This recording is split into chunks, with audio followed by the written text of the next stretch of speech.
금요일이죠. 첫 순서 TBS 집중 리포트로 시작합니다.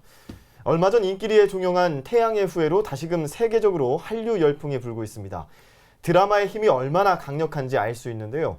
한 드라마가 이슈가 될 때마다 이를 바탕으로 관광객을 유치하려는 지자체들의 노력도 이어지고 있습니다. 오늘 TBS 집중 리포트에서는 유행처럼 나타나고 있는 지자체들의 드라마 마케팅 현상을 짚어봅니다.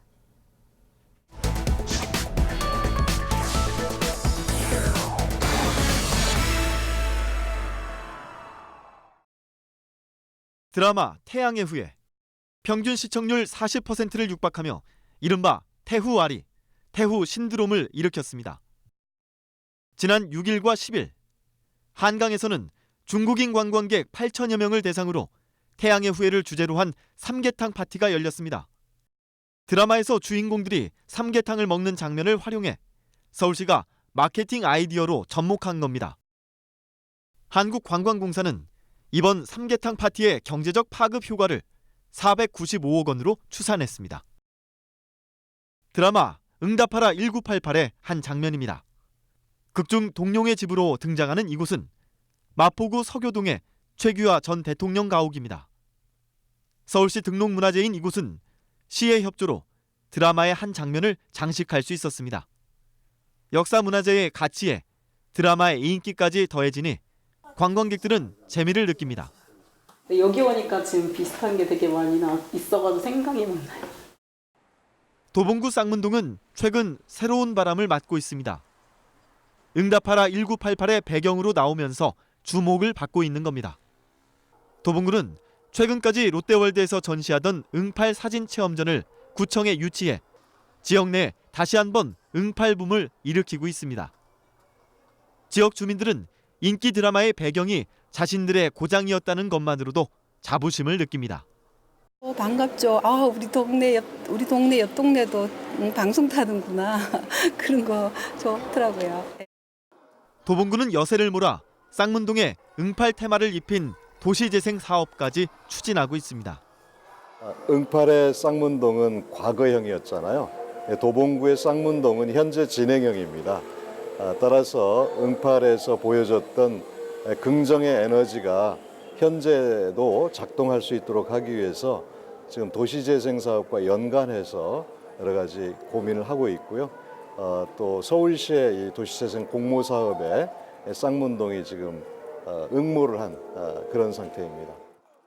이처럼 인기 드라마가 관광 자원으로서 가치를 높이다 보니 지자체들은 저마다 드라마를 활용한 마케팅에 나서고 있습니다. 지역 이미지를 높이고 관광 인프라를 확충하는 데 효과적일 거란 기대감 때문입니다. 하지만 반대로 드라마 관광지를 유치했다가 난처해진 경우도 있습니다.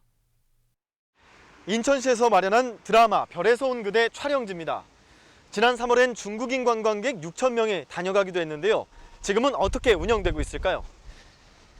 지금 보이는 곳이 출입구인데요. 이렇게 자물쇠로 잠겨져 있습니다. 그러니까 평상시에는 이곳을 이용할 수가 없는 상황인 겁니다. 왜 이렇게 된 걸까요? 폐쇄된 공간이다 보니까 낙석 문제가 있어서 지금은 안전 점검을 하고 있는 상황이고요.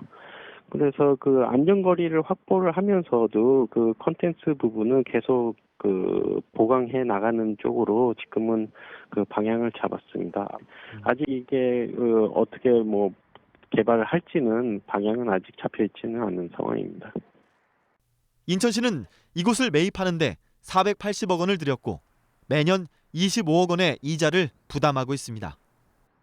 대전시도 드라마 마케팅으로 여론의 문매를 막고 있습니다. 시가 태양의 후예 주인공인 송중기 씨의 본가를 관광지로 개발하는 계획을 발표하자 도가 지나친 것 아니냐는 목소리가 나오고 있는 겁니다. 지난 2005년 문을 연 경기도 양주시의 대장금 테마파크도 보수 비용을 감당하지 못해 2011년 폐장했습니다. 지자체들이 드라마를 콘텐츠로 관광 상품을 개발할 때는 좀 더 신중한 접근이 필요하다고 전문가는 조언합니다. 거기에 오는 사람들이 그러한 것 체험을 함으로써 어떠한 만족을 얻는가, 여기에 대한 설계가 분명히 있어야 되고, 그리고 드라마로 인한 명성의 효과는 1, 2년 정도밖에 안 가는 것이기 때문에 그것을 넘어서서 지속적으로 이 사업이 이어지기 위해서는 새로운 콘텐츠를 반드시 보강을 해야 된다는 점, 이런 것들을 염두에 둘 필요가 있습니다. 드라마의 인기에 힘입어 유행처럼 나타나고 있는 지자체들의 드라마 마케팅. 관광 수익 증대와 더불어 지역 경쟁력까지 커질 수 있는 기회임에는 분명합니다. 드라마의 반짝 인기만을 등에 업은 전략이 아니라 지역 매력까지 함께 녹여내는 정책적 접근이 뒷받침됐을 때 더욱 빛이 날 것입니다. TBS 박철민입니다. 네, TBS 집중 리포트 살펴봤는데요. 최근에 종영한 드라마 태양의 후예로 한류 관광에 다시금 불이 지펴졌습니다. 재정난을 겪고 있는 지자체들에겐 태후 마케팅이 관광 특수를 노릴 수 있는 기회이기도 합니다. 앞서 리포트를 통해 송중기 씨 본가를 관광지로 조성하려는 대전시의 계획을 전해드렸는데요.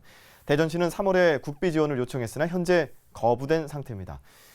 대전시는 아직 구체적으로 예산을 책정한 단계는 아니라고 밝힌 상태고요.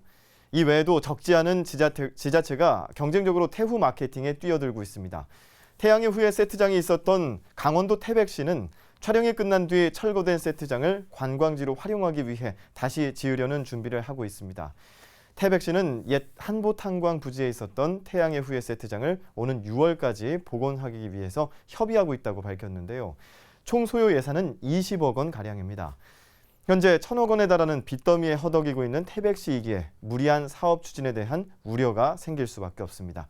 문화체육관광부는 접근성에 문제가 있다며 이미 철거한 세트장을 국비를 들여 다시 짓는 것은 국민 정서상 맞지 않는다고 반대하고 있습니다.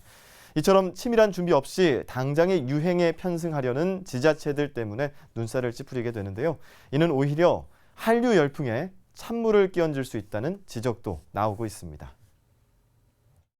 어떤 드라마의 유명세에 기대서 어떠한 그 사업을 했을 경우에 예산이 투입될 수가 있는데, 그게 어떤 전시성 예산으로 되고 실질적으로 관광객들을 끌어들이는 효과는 별로 없을 수가 있는 거죠. 그리고 관광객들이 왔다 하더라도 이게 막상 그 안에서 딱히 볼거리가 없고 빈약할 경우에는 그 사람들이 돌아가서 입소문이 오히려 부정적으로 낳게 되는, 이게 결국에는 한류에도 부정적인 영향을 미치고 우리나라 관광 산업에도 악영향을 미치는 이러한 효과가 있을 수 있습니다. 네, TBS 집중 리포트. 오늘은 유행처럼 번지고 있는 지자체들의 드라마 마케팅의 명과 암을 살펴봤습니다.